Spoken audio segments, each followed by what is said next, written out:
이 시간 하나님 말씀 받도록 하겠습니다. 오늘 우리에게 주신 말씀 이사야 49장 14절부터 16절까지 다 함께 한 목소리로 읽도록 하겠습니다. 이사야 49장 14절부터 16절 읽겠습니다. 14절부터 읽겠습니다. 시작. 오직 시온이 이르기를 여호와께서 나를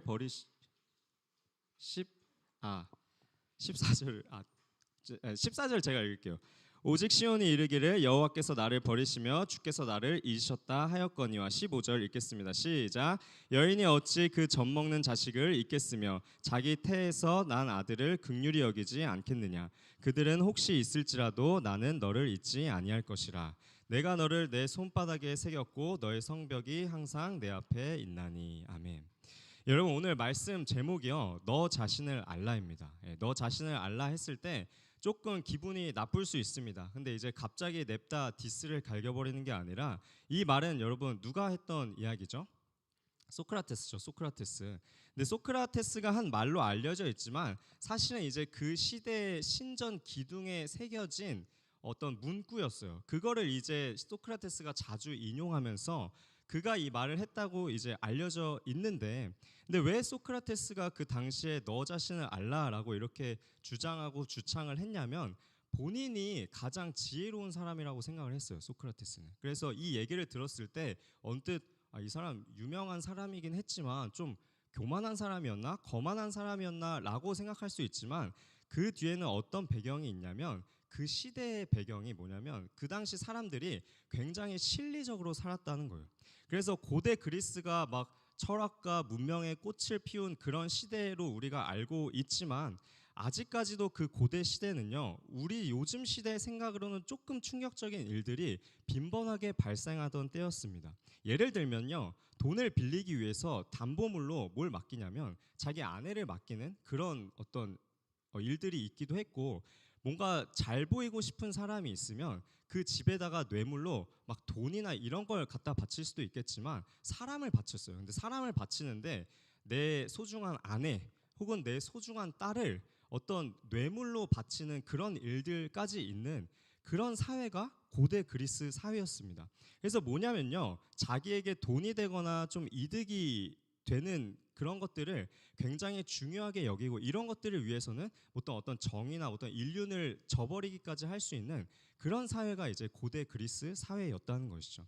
근데 이제 소크라테스가 인간의 삶에 있어서 가장 어떤 행복하고 어떤 덕스러운 것은 뭐냐면, 이런 세속적인 성공이 아니다, 이런 어떤 실리적인 것만 추구하는 그런 가치관이 아니라, 이런 것들이 아니라 뭔가 참다운 진리를 알고 행하는 것이 진리다, 어떤 행복의 첫걸음이다 라고 가르쳤어요. 그래서 다른 모든 그리스 사람들은 스스로 지혜롭다고 여기면서 자랑하고, 또 본인이 부족한 어떤 실용적인 것만 추구하는 그런 모습들이 부족한 줄 몰랐지만, 소크라테스는 알았던 거죠. 이런 것들이 전부가 아니다. 어떤 본인이 부족하고 이런 실리적인 것만 추구하는 것이 전부는 아니라는 것을 알았기 때문에, 그런 측면에서 나는 다른 사람들보다 낫다, 다른 사람들보다 똑똑하다, 그러면서 이제 그 신전에 새겨진 기둥에 있던 이야기, 너 자신을 알라라는 말을 본인의 사상, 본인의 철학과 결합시켜서 이렇게 자주 인용하곤 했다는 것이죠. 그래서 너 자신을 알라라는 말은요, 좀 스스로의 무지를 깨달아라, 너가 아는 것이 전부가 아니다, 그런 의미에서 했던 이야기입니다. 근데 오늘날 너 자신을 알라라는 말은 이제 우리가 보통 언제 쓰입니까? 디스의 좀 어떤 의미가 있죠. 너 자신을 알라. 제 주변에 이제 결혼을 아직, 제가 이제 38살로 접어들었는데 제 주변에 아직도 결혼을 못한 제 친구들이 꽤 있습니다.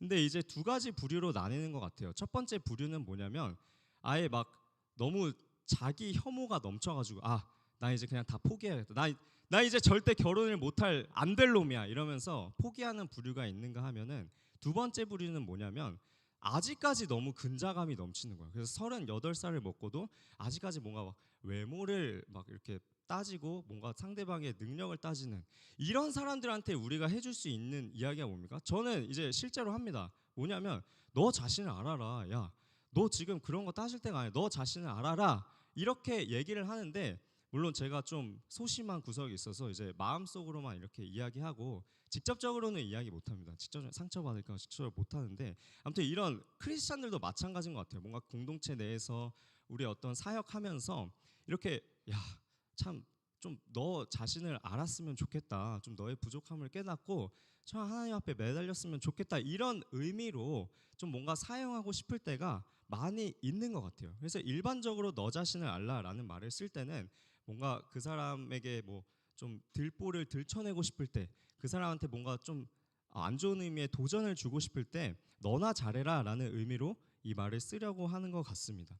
결국 오늘날 이 말은요, 너 자신을 알라라는 말은 원래의 의미가 어쨌든 간에 네 분수를 좀 알아라, 네 수준이나 생각해라라는 조금은 냉소적인 의미로 말로 많이 사용이 된다는 것이죠. 사람을 겸손하게 하려는 말이 아니라 오히려 조금은 주저앉게 만드는 말로 좀 바뀌었다라는 것입니다. 제가 왜 이런 이야기를 드리면서 오늘 말씀을 시작하냐면요, 이와 같은 냉소적인 어떤 세상의 목소리를요 몇백 년 동안이나 혹은 1000년 가까이 이스라엘 백성이 살던 시대에 이스라엘 민족에게 들렸던 목소리가 이런 냉소적인 너 자신을 알라라는 그런 의미의 냉소적인 말을 들었다, 끊임없이 들려왔다는 것이에요. 성경에 나오는 어떤 아수르 제국, 바벨론 제국, 페르시아와 같은 거대한 제국들이 세상을 지배하던 때에 여러분 우리가 세계사 시간에 아시리아 제국, 바벨론 제국, 이런 페르시아 제국에 대한 이야기를 듣지 않습니까? 근데요, 우리가 성경 속에서 보는 이스라엘에 대한 이야기는요, 우리 교과서에 그렇게 많이 실리지는 않는다는 것이죠. 근데 분명히 이스라엘도요, 이 거대한 제국이 막 커지고 망하고 없어지고 새로 생기는 이 시기에요, 분명히 이스라엘 제국, 이스라엘 나라, 이스라엘이란 나라도 그 어딘가에 분명히 존재하고 있었단 말이죠. 근데 어디쯤 존재하고 있는데 너무나 작고 보잘것없는 나라처럼 존재했기 때문에 뭔가 교과서에는 보이지 않고, 근데 어떤 이런 제국의 군사력과 철학, 화려한 문화가 세상에서 휘몰아치고 있는데 그 한가운데서 세상은 이스라엘에게 어떤 목소리를 내냐면 너 자신을 알라, 뭔가 냉소적인 목소리를 계속 내왔고, 이스라엘이 1000년 가까이 이런 목소리, 이런 냉소적인 소리들 가운데 그냥 정말 보잘것없이 존재하기만 했다라는 것이죠. 그래서 마치 이번 업라이트 주제가 나는 바보입니다 라는 주제로 진행되지만 역사 속의 강자들이 이스라엘에게 끊임없이 이야기하는 것은 뭐냐면 너는 바보입니다, 너는 바보입니다 라고 주입하고 있는 거나 마찬가지인 그런 세월을 이스라엘이 보내고 있다는 것입니다. 참 그도 그럴 것이 당시에 이스라엘은요, 그야말로 거인들, 거대한 제국들 사이에서 살아가기에 급급한 민족이 되어버린 것 같았어요.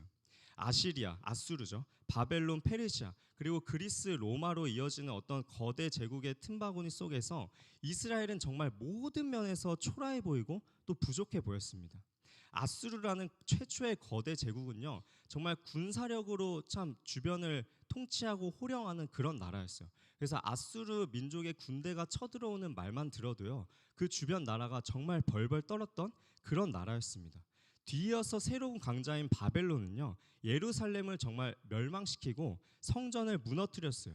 그래서 이스라엘 민족에게는요, 하나님과의 언약의 상징이었던 성전을 파괴한 민족, 또 다윗 왕조를 끊어뜨린 것처럼 그렇게 보이는 어떤 성전 중심의 신앙과 선택된 백성이라는 그 정체성을 완전히 무너뜨린 민족이 바벨론 민족, 바벨론 제국입니다.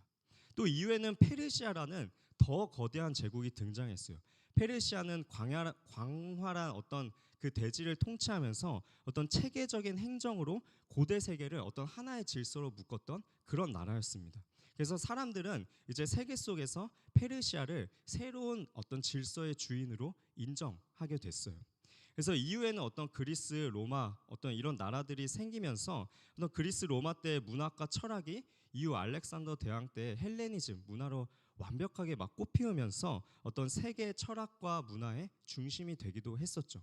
그래서 이런 어떤 문화들, 군사력들, 어떤 제국의 틈바구니 속에서 이스라엘 민족이 과연 그 당시에 무엇을 생각하며 살았을까? 여러분 이들이 어떤 생각을 하면서 살았을 것 같으세요? 좋은 생각이 당연히 안 났겠죠. 온갖 부정적인 에너지에 집중할 수밖에 없었고 어떤 부정적인 생각들, 자식이 자신들의 초라한 모습을 보면서 정말 과거의 영광만을 생각했을 때는 너무 자랑스럽고 어떤 자긍심이 있었지만 지금 우리 모습을 봤을 때는 철저히 어떤 이 모습과는 반대되는 모습을 보면서 정말 부정적인 생각, 하나님이 우리를 버리셨다, 우리를 잊으셨다, 이런 탄식이 나올 수밖에 없는 상황 가운데 어떤 있을 수밖에 없었다라는 것입니다. 그래서 아수르, 바벨론, 페르시아로 이어지는 거인들의 시대 가운데서 이스라엘 민족이 너무 작았고 뭔가 백성들이 포로로 끌려가고 예루살렘 성이 무너지고 그 도시가 잿더미가 되면서 뭔가 모든 언약이 끊어진 것 같고 단숨에 무너져 버린 것 같은 그런 시대적인 상황 속에서 이스라엘이 스스로를 버림받은 민족으로 느낄 수밖에 없었다라는 것이죠.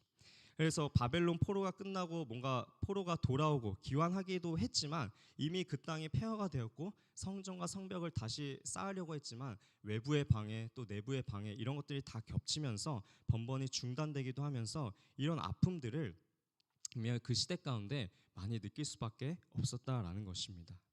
여러분, 그렇다면 현재를 살아가는 우리는 어떻습니까? 사실 너 자신을 알라라는 이 냉소적인 목소리는요, 여전히 우리 사회에서 이 시대의 그리스도인들로 살아가는 우리들에게도 들리는 것 같다라는 것이죠. 네가 뭘 할 수 있는데, 네가 뭘 할 수 있는데, 왜 두 번 반복하지?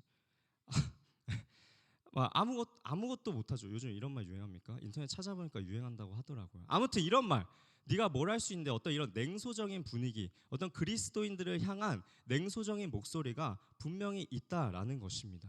요즘 같은 시대에 세상에 신앙이 무슨 의미가 있냐? 너 정말 현실을 직시해라 라는 그런 분위기와 풍토가 분명히 우리 가운데 있다라는 것이죠. 세상이 말하는 너 자신을 알라라는 이런 냉소적인 목소리는요, 우리를 어떤 겸손으로 이끄는 것이 아니라 신앙을 포기하게 만들고 우리 신앙 가운데 어떤 무기력함을 심어놓을 때가 굉장히 많다라는 것이죠. 특별히 신앙을 지키며 살아가려는 어떤 그리스도인들에게는 더더욱 치명적으로 다가오는 것 같습니다. 이런 세상에 너 자신을 알라는 목소리를 자꾸 듣다 보면요, 우리 안에서도 뭔가 신앙이 작아지는 것 같고 위축되는 것 같고 뭔가 식당 들어가도 막 오랫동안 기도 못하고 막 제가 감사히 잘 먹겠습니다 하고 이렇게 먹는 거, 저만 그러나요? 부끄럽네요. 공감하죠. 고개 숙이지 마시고요, 우리 일청 청년들. 막 그렇게 위축되는 것 같이 느껴질 때가 있다라는 것이죠. 자, 그렇다면 그런 무기력증에 빠진 이스라엘, 또한 그런 무기력함에 고통받는 현재를 살아가는 우리들에게 하나님께서 주시는 말씀이 있다라는 것이죠. 말씀은 뭐냐면 15절 상반절입니다. 제가 읽겠습니다. 하나님께서 질문하시는 거예요. 여인이 어찌 그 젖먹는 자식을 잊겠으며 자기 태에서 낳은 아들을 긍휼히 여기지 않겠느냐. 하나님 반문하시는 겁니다. 여러분, 어머니와 어떤 젖먹는 아이의 관계는요, 그 고대 사회에서도 그렇고 지금 이 시대에도 그렇고요, 절대적인 사랑의 상징입니다. 그렇죠? 예나 지금이나 마찬가지입니다. 근데 하나님은요, 그 애틋한 모성의 어떤 그림을 사용하시면서 그 이미지를 통해서 말씀하시는 거죠. 너희가 버림받았다고 느끼지만 내가 너희를 잊은 적이 없다라는 것입니다. 그리고 이렇게 덧붙이시는 거죠. 그들은 혹시 잊을지라도 나는 너를 잊지 아니할 것이라. 여러분, 인간의 사랑은요, 아무리 사랑이란 감정이 위대하고 크고 또 깊을 수 있다고 하지만 인간의 사랑은요, 한계가 있습니다. 근데 하나님의 사랑은요, 어떤 감정이나 이런 것에 근거한 게 아니라 언약에 근거한 사랑이에요. 어떤 조건과 상황에 따라 변하는 감정이 아니라요, 하나님의 은혜의 속성에 근거한 언약으로 맺어진 변함없는 사랑입니다. 그러므로 세상은 우리에게 너 자신을 알라, 너의 신앙 별 볼 일 없다, 끝났다 라고 말하지만 하나님은요, 그렇게 말씀하시지 않고요, 이렇게 말씀하시는 거예요. 너 자신을 알라, 나 유일하신 여호와 하나님이 여전히 바라보고 계시고 여전히 기억하고 계신 너 자신을 알고 기억하라는 거예요.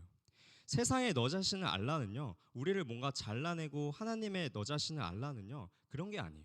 그런 게 아니라 우리를 다시 품고 일어나게 하는 그 말씀, 그 언약의 약속의 말씀이라는 것이죠. 여러분, 그래서 지금 여러분의 생활과 어떤 신앙 생활과 여러분의 삶 속에서요, 지금 내 귀에 더 크게 들리는 너 자신을 알라가 뭔지 한번 점검해 봤으면 좋겠어요. 뭔가 세상의 냉소적인 너 자신을 알라인지, 아니면 하나님께서 속삭이시는 하나님의 긍휼하심에 너 자신을 알라인지 우리가 우리 자신을 한번 돌아볼 수 있어야 한다는 것이죠. 바라기는 이번 업라이즈 캠프가 또 특별히 그 업라이즈 캠프 가운데 은혜를 사모하며 이 새벽을 깨운 여러분들에게 다시 한번 정말 하나님의 위로가 가득한 너 자신을 알라를 깨닫는 시간이 되기를 간절히 소망하고 축복합니다. 여러분, 세상이 말하는 냉소적으로 여러분들을 대하고 은연중에 속삭이고 말하는 것이죠. 너 자신을 알아라. 거대한 세상 속에 초라한 네 자신을 봐라. 이야기하는데 그게 아니라는 거예요. 그게 아니라 하나님의 너 자신을 알라, 다른 너 자신을 알라가 있다는 겁니다. 하나님 안에서 참된 자기 인식을 우리가 분명히 해볼 필요가 있다는 거예요.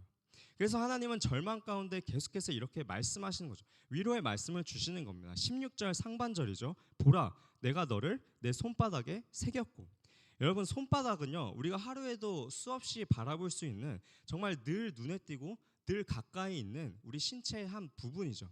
하나님께서 내가 너를 내 손바닥에 새겼다 하신 것은요, 그냥 단순히 상징적으로 이야기하는 것이 아니라 결코 잊지 않겠다는 약속의 언어예요. 그래서 세상의 제국들은 뭔가 그 말했던 세상의 제국들은요, 지도 단위로 뭔가 땅을 점령하고 지배하고 했는데요, 그 지도 위에서 이스라엘은 정말 너무나 초라한 모습으로 있었을지 모르겠지만, 아니 혹은 보이지 않을 정도로 그냥 살아가기에 급급한, 뭔가 존재하기에도 너무나 힘겹고 버거운 순간으로 존재했을지 모르겠지만요, 하나님의 손바닥에서는 다르다는 거예요. 하나님의 손바닥에서는요, 그 이스라엘이라는 이름이 가장 선명하게 새겨져 있고 늘 보였고 늘 기억하고 계셨다라는 것입니다. 세상이 여전히 말하죠. 너는 작고 의미 없는 존재다. 근데 하나님은요, 이렇게 말씀하시는 거예요. 너는 내 손바닥에 새겨진 자다. 언제나 보이고 언제나 기억하는 그런 존재다라는 것이죠. 너를 잊지 않는다. 눈앞에 항상 있는 그 이스라엘이다 라고 위로하시는 거예요. 여러분, 그렇습니다. 하나님의 시선 안에서는요, 결코 우리가 작을 수 없다는 것입니다. 하나님 안에서만 우리가 진정한 우리의 참된 자기 인식을 할 수 있다라는 거예요. 세상이 계속 너 자신을 알라 하면서 우리의 어떤 한계, 우리의 실패를 강조할지도 모르겠습니다. 현실을 봐라, 이제 포기해라. 어떤 따뜻한 권면, 너 자신을 알라, 뭔가 따뜻한 권면이 아니라 체념과 포기를 말하는 너 자신을 알라를 계속 이야기하는 거죠. 그래서 우리가 우리 자신을 봤을 때도요, 뭔가 이 계속 목소리에 기울이고 길들여지다 보면 우리가 우리 자신을 봤을 때도 뭔가 확신이 없어져요. 여러분 그리스도와 연합한 자로서 정말 모든 것을 견디고 해낼 수 있는 존재인데, 이걸 자꾸 깨닫지 못하고 계속 인식하지 못하고 까먹어 버린 다음에 여전히 부족합니다, 연약합니다, 이런 고백만을 드릴 수밖에 없는 그런 나약한 존재로 신앙생활을 하고 있지는 않은지 좀 돌아볼 필요가 있다는 거죠. 근데 하나님께서 말씀하시는 건 그게 아니라, 그 하나님께서 말씀하시는 너 자신을 알라는 완전히 다른 버전의 너 자신을 알라라는 거예요. 너의 현실이 아니라, 어떤 너의 연약함이 아니라 사랑 안에서 네가 누구인지 알라라고 말씀하시는 겁니다. 너는 실패한 사람이 아니라 여전히 기억받는 존재다. 여전히 사랑받는 존재다. 버림받은 민족이 아니라 다시 일으키실 언약의 백성이다 라는 너 자신을 알라라는 하나님의 위로의 말씀입니다. 여러분, 이후에 어떤 포로와 귀환의 과정이 있었어요. 그리고 이 포로 생활이 끝나고 귀환의 과정, 이것이 정말 기뻐 보였지만요, 포로로 귀환하고 나서도요, 결코 이 생활이 녹록지 않았습니다. 이 성전을 재건하고 성벽을 재건하는 일이요, 와, 하나님 우리를 정말 귀환케 하셨다, 정말 하나님 찬양합니다, 이렇게 귀환을 했을지 모르지만요, 막상 돌아왔을 때는 그 현실이요, 정말 시궁창보다 더한 현실이 기다리고 있었습니다. 뭔가 외부의 방해도 있었고 동족끼리의 다툼도 있었고요. 이런 재건, 예루살렘을 다시 한번 일으키는 것이요, 절대 쉽지 않았고 외형적으로는 좌절과 한계의 시간 같았어요. 근데 하나님은요, 그 여정을 통해서 이스라엘의 스스로 무가치함을 깨닫는 데서 멈추게 하신 것이 아니라 그 과정을 오히려 하나님 안에서 자신을 새롭게 아는 시간으로 만드셨습니다. 그래서 참된 너 자신을 알라라는 것은요, 이런 것 같아요. 나의 상처와 어떤 실패를 정직하게 바라볼 수 있되 그것으로 나를 규정하는 것이 아니라, 그것으로 하나님의 능력을 재단하고 바라보는 것이 아니라, 그 대신 하나님의 손바닥에 새겨진 이름으로 나를 다시 한번 나의 인생을 새롭게 세우고 설계하는 거예요. 나는 작지만 하나님의 손바닥에 새겨진 존재입니다. 나는 잊혀진 존재가 아니라 기억된 사람입니다 라는 고백으로 다시 한번 주님 앞에 나아가는, 그런 고백으로 나아가는 우리 인생들 되기를 간절히 소망합니다. 그리고 이것이 성경이 가르치는 참된 자기인식, 그리고 하나님의 백성이 회복해야 할 정체성인 줄 믿습니다. 여러분, 오늘 말씀 마무리하려고 하는데 끝난 건 아닙니다. 아직 조금 남았어요. 우리가 참 너 자신을 알라라는 이야기에 집중할 때 어떤 너 자신을 알라라는 이야기에 여러분 우리가 집중해야겠습니까? 세상이 여전히 우리에게 말하죠. 너 자신을 알라. 너는 작다. 너는 평범하다. 너는 무가치하다. 그러나 하나님께서 오늘 말씀을 통해 다르게 이야기하시는 너 자신을 알라는 뭐냐면 나는 너를 잊지 않았다. 너는 내 손바닥에 새겨진 존재다. 여러분, 그렇습니다. 우리 하나님께서 사랑받는 존재, 또 언약 안에서 부르심 받은 존재인 줄 믿습니다. 따라서 사랑하는 여러분, 참된 자기인식은 뭔가 나의 현실, 나의 어려움, 나의 부족함, 나의 연약함 이런 걸로 규정되는 것이 아니라 하나님의 사랑 속에서 시작된다는 것. 나는 실패로 규정되는 사람이 아니라 하나님의 사랑으로 다시 한번 정의될 수 있는 여러분 될 수 있기를 간절히 소원하고 또 축복하면서, 그러므로 우리 이런 결단으로 좀 하나님 앞에 나아갔으면 좋겠습니다. 하나님, 세상이 말하는 너 자신을 알라가 아니라 하나님께서 말씀하시는 너 자신을 알라, 이것으로 나의 인생을 다시 한번 설계하겠습니다. 나는 실패로 정의되는 사람이 아니라 사랑으로 정의되는 사람입니다. 뭔가 이게 싸구려 세상 위로가 아니라요, 오늘 말씀을 통해 주시는 그 이사야 속에 어떤 하나님의 사랑의 고백이 그렇다는 거예요. 너는 내 손바닥에 새겨진 자다. 또 젖먹이 어머니가 젖먹이 아이를 잊지 않는 것처럼, 잊을 수 없는 것처럼 내가 너를 여전히 기억하고 바라보고 있다라는 것이 오늘 하나님께서 주시는 위로입니다. 그래서 이번 캠프에서요, 우리가 드릴 수 있는 가장 어떤 중요한 태도 또 응답은 무엇이겠느냐, 마지막으로 이야기하고 또 마치도록 하겠습니다. 그것은 뭐냐면요, 하나님 안에서 나 자신을 진정으로 아는 것입니다. 계속해서 반복해서 말씀드리죠.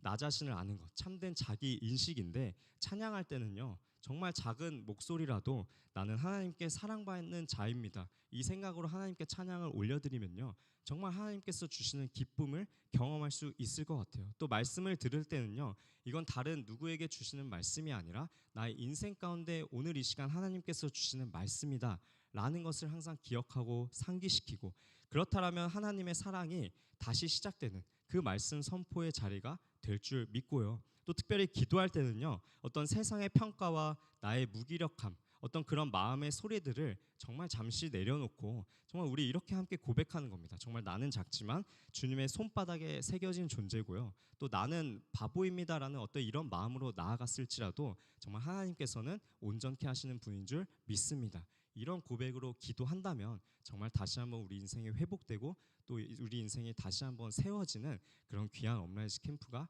될 줄 믿습니다. 따라서 사랑하는 청년 여러분, 이번 업라이즈 캠프는요, 정말 나는 바보입니다 라는 이런 어떤 가난한 마음, 또 연약한 마음으로 나아갈지라도요, 정말 하나님의 너 자신을 알라라는 이 참된 자기 정체성을 받고 깨닫고 돌아오는 그런 시간이 될 줄 믿습니다. 그러면서 정말 하나님의 어떤 응원의 메시지, 너는 나의 사랑받는 자다, 너는 분명히 내가 기억하는 자다 라는 것을 분명히 깨닫고 돌아오는 그 하나님의 위로와 선언을 듣는 귀한 시간 될 수 있기를 간절히 소망하고 축복합니다. 기도하겠습니다.